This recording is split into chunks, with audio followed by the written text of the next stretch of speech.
Hello there, YouTubers. I'm working on this stacked washer dryer unit. The problem is the springs, the leveling springs. First thing I'm going to show you is this instruction manual. When you order the new springs, you're going to get this instruction manual. But if you just want to see how the thing comes apart and take a look at yours before you go ahead and purchase parts, the model number is right there, w10207783. There's a PDF online for that manual if you want to take a look. The issue with this is the way the tub is setting. If you look at it, it's clearly off to one side, and it's due to the springs. The springs are weakened and won't support it properly, and if the load is slightly off balance, it'll start banging. So the first thing you need to do is remove the two screws that hold this panel on, one there and one there. And then there's two screws, one back here and one here. And the top will slide forward and you'll disconnect the lid switch, which is right about here. And I'm going to do that and then I'll pick you up after that.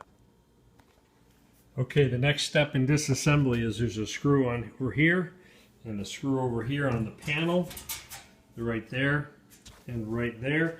And just once the screws are off, just lift the panel up and it will come right off these hooks here, one on each side, and that front panel is off. This whole drum motor and everything comes right out of the unit. It sits on this tray here, and this bolt and this bolt need to come out and grab the tray right here, and this thing will slide out.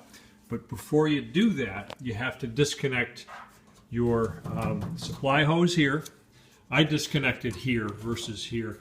Take this screw out, disconnect the hose, this plastic thing will come off, and then that'll slide forward. But you also have to disconnect your fill tube and your drain tube back there.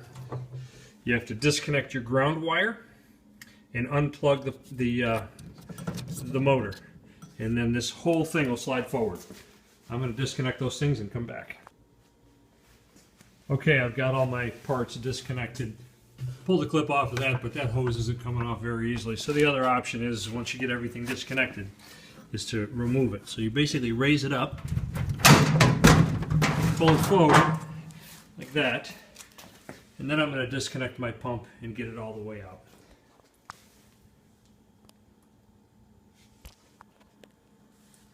Alright, I disconnected the pump drain portion, and now I'm just going to pull the unit the rest of the way out. I'm going to need two hands to do this, but you get the gist. The drain hose attaches underneath these two clips. Just pop it out of there, and the drain hose will be out of the way, and then you can completely remove the system or the tub and everything right from there, and then you can start to work on the struts. Okay, now that's out of the base, take a look at your base. Make sure nothing is deformed or bent. Make sure everything looks square. You know, all the rails here look good. You know, everything that holds it in place. If it's bent or out of place, it's going to clearly affect the way everything settles in there.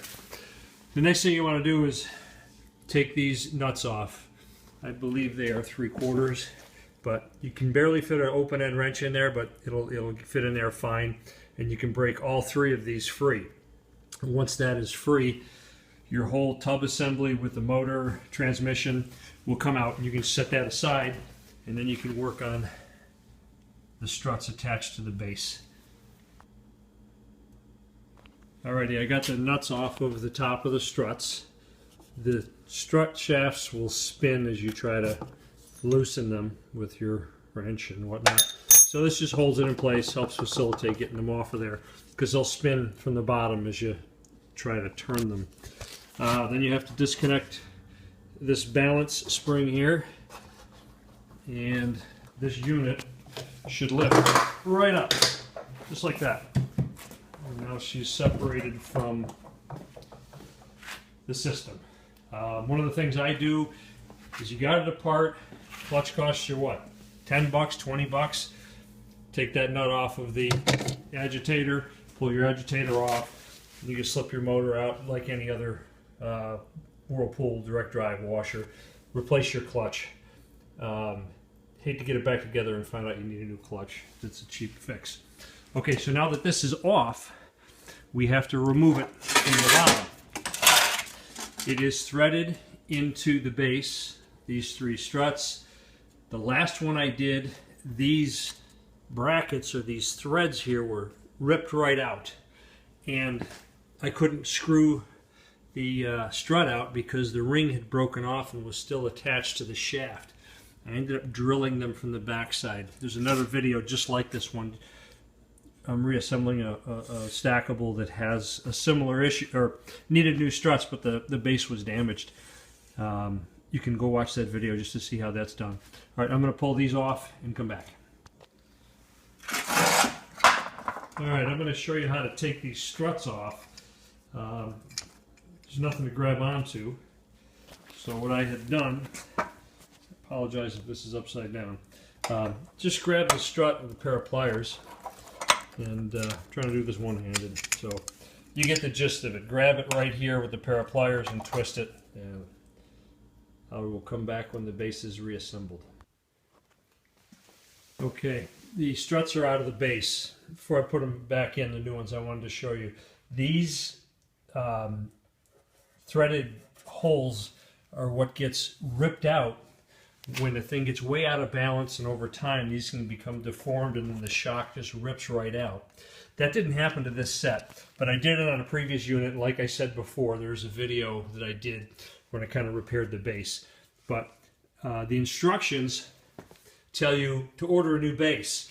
If the holes are stripped out, you can get the new struts through the hole. You can bolt them from the backside. Go to the hardware store and get 3 bolts. And the kit recommends Loctite. These are the new struts, spring-loaded shocks, whatever you want to call them, and they give you a little tube of Loctite. I Loctite both the base threads and the top of the threads. And just from a comparison, these are the old ones, pretty beat up. The boots are worn. Those are the new ones, and that's all the crap and debris that came out when I disassembled it. All right, I'm going to put the struts back on and put the tub and motor mechanism back on top. I'll leave you to look at other YouTube videos to figure out how to put in a new clutch. There's plenty of them out there. One thing I neglected to mention, the kit comes with 3 self-tapping screws. You don't need any Loctite on these bases because the self-tapping screws are to hold the cups from spinning once you get them in. I just used a rag, grabbed onto it, wear a pair of gloves, these edges are pretty sharp, and twist them into place, and once they're down snugly, you can screw them in. Use the Loctite on the top. I'm going to reassemble it. Okay, everything's in place. I've reattached my drain hose. Yes, the drain hose down here goes underneath those clips, if you can see them. Make sure those are in there. It goes in front of your counterbalance spring. Don't forget to put your counterbalance spring back after you assemble it. I've attached it to the pump already, and it just tips and slides right in. And you're going to reattach your bolts here and here, and reattach your electrical, your fill tube, your fill mechanism here hooks up into there, and put it back together. Alrighty, she's all reassembled.